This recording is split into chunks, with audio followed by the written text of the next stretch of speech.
Hey guys, it's Ivan, and today we'll learn how to make a REESE bass in the context of a track by Bicep called Water. But before we start patching, let's talk about the history of the REESE bass. The REESE bass got its name from an influential DJ and producer Kevin Saunderson's early side project moniker, REESE.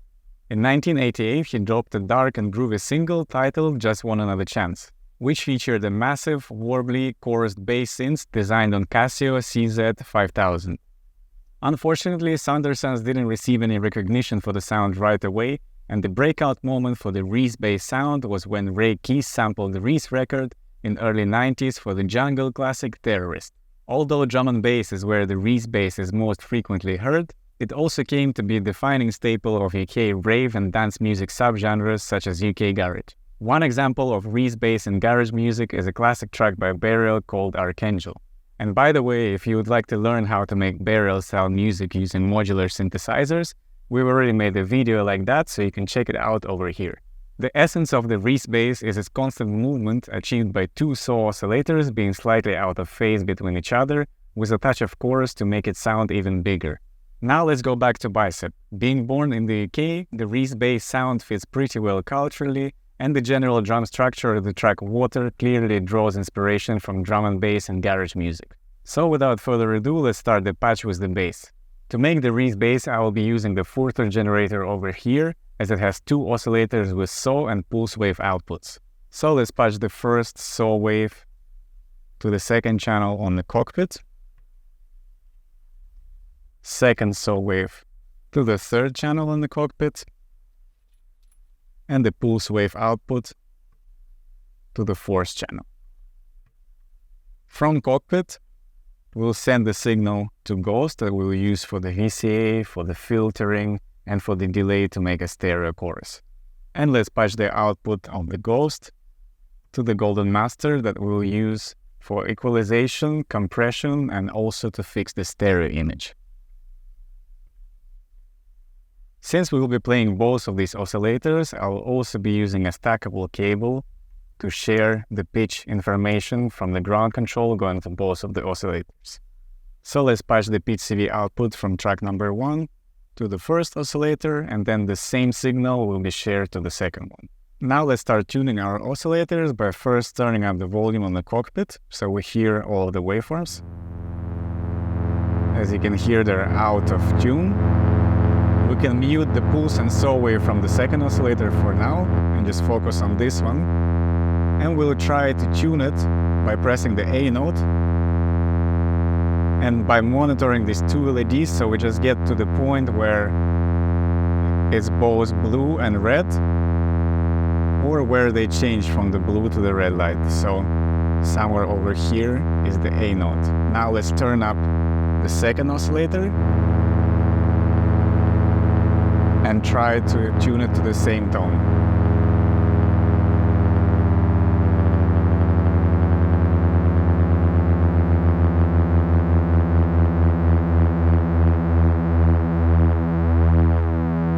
So now they are pretty much perfectly in tune with each other. Once tuned, we can start detuning the second oscillator almost to the point where it shifts by one semitone. Being near the edge of the next semitone will give us that authentic phase beating effect. So let's turn the volume back up and start detuning the second oscillator until we hear a nice pleasing phase. Something like this. So if we go a bit higher, now we're kind of losing the pitch and the beating is a bit too intense.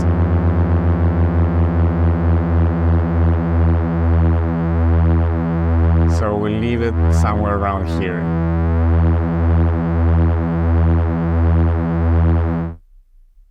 Now let's make the use of the pulse oscillator over here by modulating its pulse width. So let's turn the volume back up. We'll set this air streamer to be in cycle mode, so it's technically an LFO now. We can turn up the VCA so you can hear how modulation works by looking at this LED. And we can take the 0 to 5 output and put it inside of the symmetry control.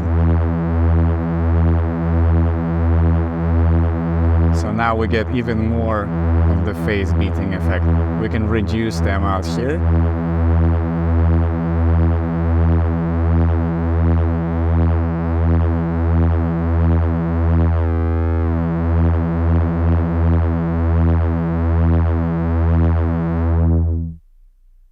Now to complete the bass voice, let's connect another Airstreamer 4 envelope to control the VCA and filter cutoff on the Ghost, and trigger it using the gate output from the ground control. So let's connect the 0 to 5 volt output to the pre-VCA, and the bipolar -5 to +5 volt output to control the filter cutoff. And let's connect the gate output from track number 1 to trigger the envelope. I will also set the Airstreamer to be in the ASR mode so that the envelope is open as long as we press the note. So now let's see if everything is working. We can switch to track number 1 and place our notes.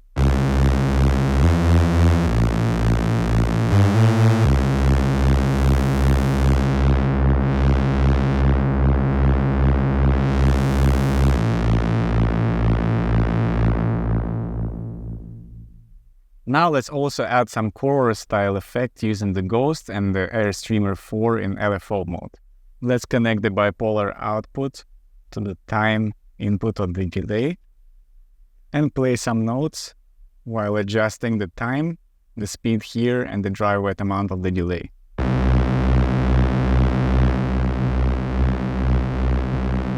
As you can hear, the signal is way more stereo now.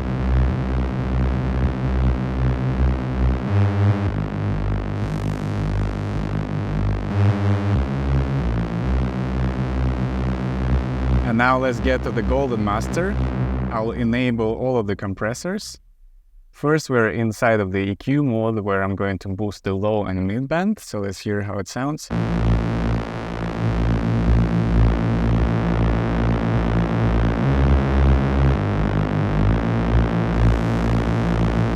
And next, I will switch to the stereo mode, and since now we have a chorus effect, our signal is stereo, so we can play around with it.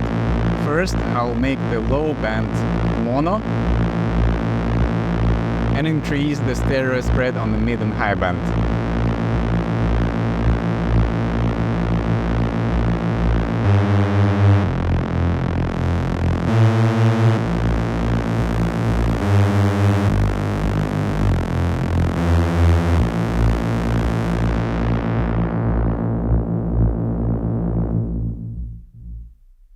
Now it's time to make the beat, which we'll do with the Queen of Pentacles over here. And to make it, we'll use a kick drum, 2 snares, and 2 hi-hats. So let's connect the first output, which I'll use with stackable cable for the kick drum. And the reason for the stackable cable is that I will also send it to the Ghost to sidechain the bass. The second output will go to sample 1, which will be the first hi-hat. The third output will go to sample number 2, which is the second hi-hat. The fourth output will trigger the main snare drum. And the fifth output will trigger the second snare drum, which is a sample. I already have the kick pattern programmed so that we can have a sense of the tempo, so let's press play and start programming everything else. Let's switch to track number D and start with the closed hi-hat. Here the pattern is very simple, it's just every 16th note.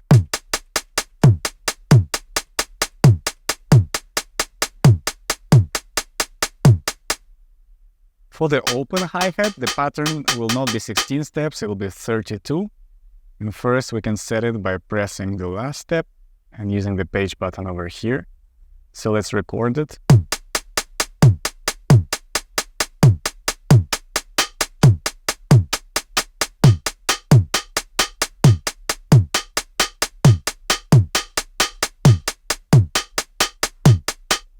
Next we have our main snare drum, and for this one again the pattern will be 32 steps. So let's press play and start recording.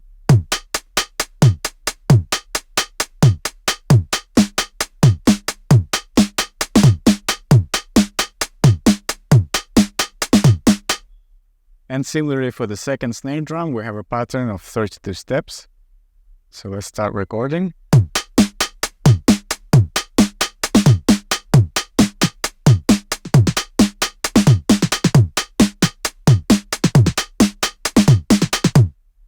So now let's create another variation for the main drum pattern. The only difference will be the kick drum. So we can copy and paste the current pattern to a new slot by pressing the project, record, and copying to pattern B. Now we can switch to pattern number B, delete the kick drum by pressing project and the mute button, and create a simple 4-on-the-floor kick drum pattern by recording in the SH101 mode. So press record, 1 active step, and 4 rests. One last detail on the Queen of Pentacles is that I'm also using a peak compressor, which is part of the Dark Waves bank. By applying some dry wet amount and adjusting the threshold, we can achieve a slightly more punchy sound. So without the compressor, it sounds like this. And as we add it, the snares become more punchy and all of the transients are more apparent.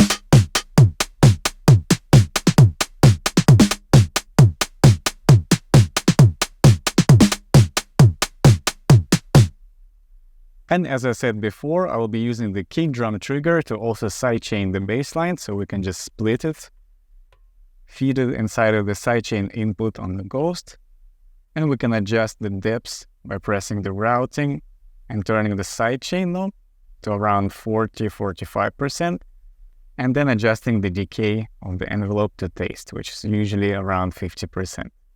Since we have the drum structure ready, it's a good time to create the bass sequence. For the bassline, it's very simple. We only have 3 notes.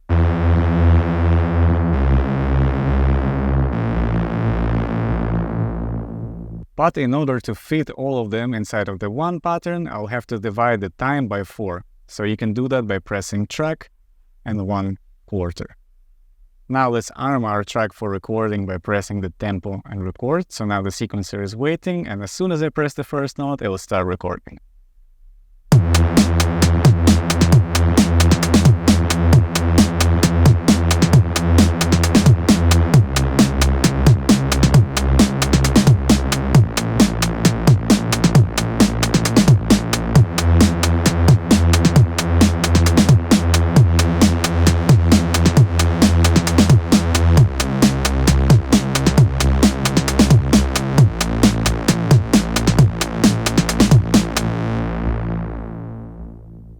To complete, let's make the ARP sound that is heard towards the middle of the track. Here the voice structure is very simple and consists of just the GODSPEED oscillator and the Ghost that we will use for everything else. Let's connect the even-odd output to the input of the Ghost.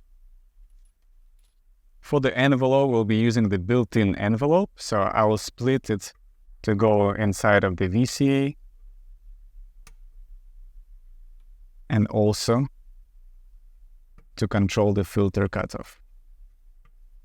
And next I will connect the pitch output from track number 2 to the pitch input on the GODSPEED and the gate output to the sidechain trigger.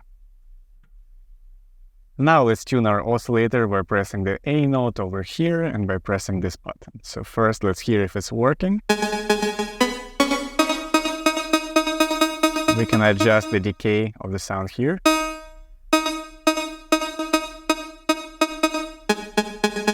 And now let's press the tune button.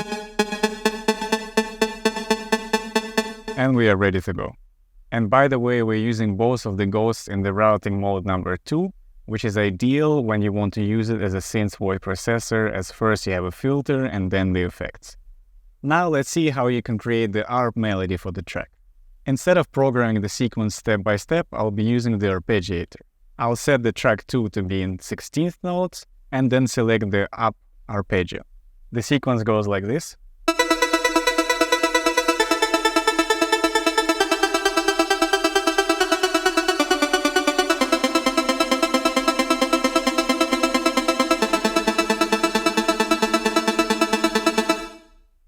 In order for us to record this whole arpeggio sequence, we'll need 2 different patterns set to 64 steps. So let's first make sure that pattern A is 64 steps, then switch to pattern B and check that it's 64 steps, and then we have to chain them by pressing track number 2, and then A, B. Now let's arm the recording and start recording our arpeggio inside of the sequencer. Let's press tempo, record, and start playing.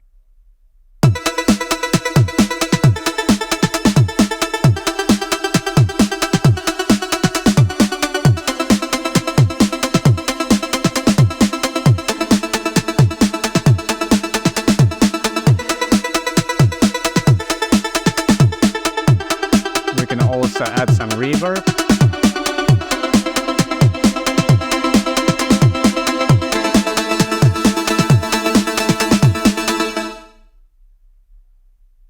Now, one final detail regarding the bass line over here is that we can also add a synchronization of the oscillators every time we press the note. This means that every time you press, it will restart from the same phase point and will technically sound cleaner. So let's play the sound without the phase sync over here. So first, as you can hear, the oscillators are always free running, and every time I press the note, we get a slightly different phase point. So to fix that, I can use a stackable cable and put it inside of the hard sync inputs over here. Then take the gate output that I'm using to trigger the envelope, send it over here, then take it out from the second oscillator and feed it back to the envelope. So now when we press the note, it will restart from the same phase point.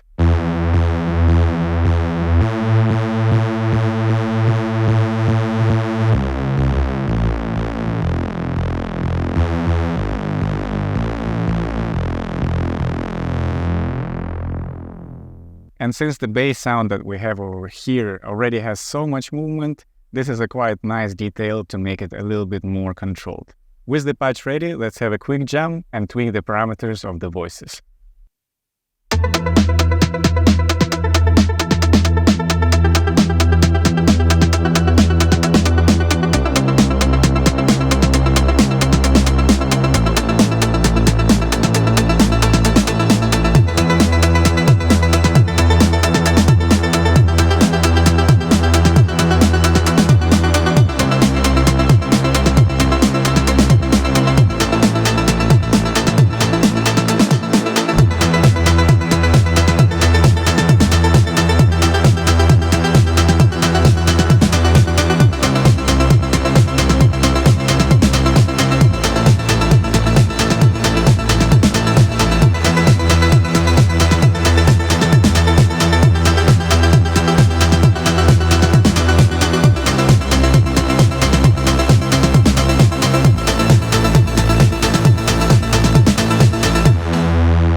Now that you know how to make the REESE bass, you can explore it on your own, and the best part is that you can use it in many different genres. FURTHRRRR Generator really shines with this patch due to its soul waveforms being extra fuzzy compared to anything else I've tried, and the Ghost as usual proves to be useful in pretty much every aspect of the sound design or voice structure. As always, the ground control project files will be available in the description if you would like to try it at home, and if you have enjoyed this video, please give us a like and subscribe, not to miss the next one. That is all for today. Have fun making music, and we'll see you next time.